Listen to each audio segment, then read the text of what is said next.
Reichenbach here for the daily beer tasting. Yeah, it's about that time. It's 6:20 on a Friday evening. I'm in my office with my new Samsung Bluetooth. I only paid $5 for this with a $25 mail-in rebate. You can't beat that. But it seems like it's not my Bluetooth that's screwing up, but it is instead it is this Palm Pilot. I'm ready for the Android. This thing must be 4 years old. I got my money's worth out of it. Anyway, today's beer is one of my favorites, actually. Interesting, malty, Hecht Slurkerla Rauschbier.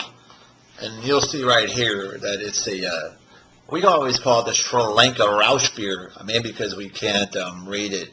But it is a smoked beer, and it sets the standard, I think, for smoked beers. I've tried the Alaskan smoked porter, which is very good, but it doesn't taste like a smoked beer.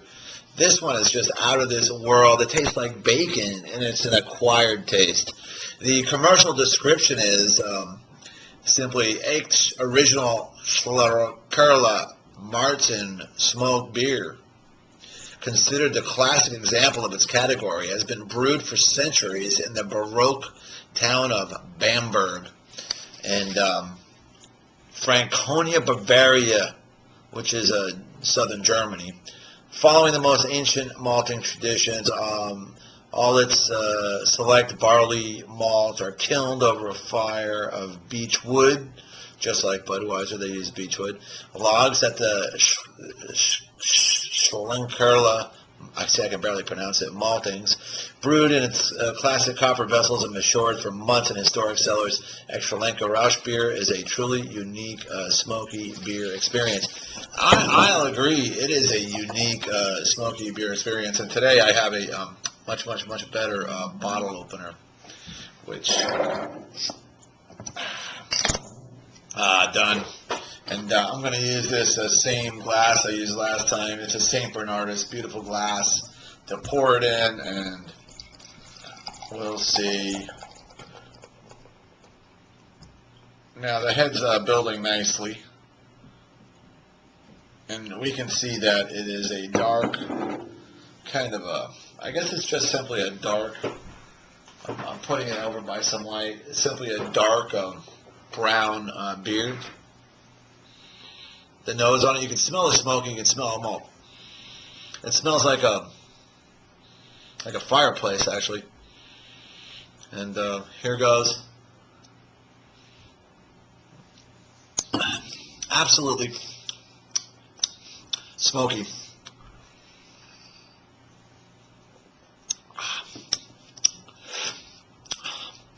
And you hear, you know, I'm looking for the aftertaste. I'm pulling some air into my mouth, and I want to smell it. Again, my sinuses could be better for any kind of tasting.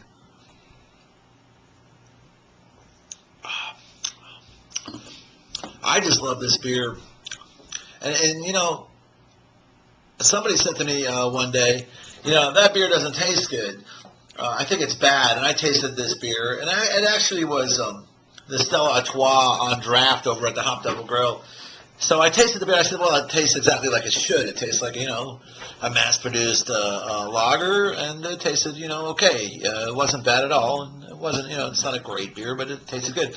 And the problem is that if you just brushed your teeth, or you were chewing a piece of gum, or maybe it was something you ate, it's going to have an effect on your palate and your ability to taste something. So, and it might even be the time of day.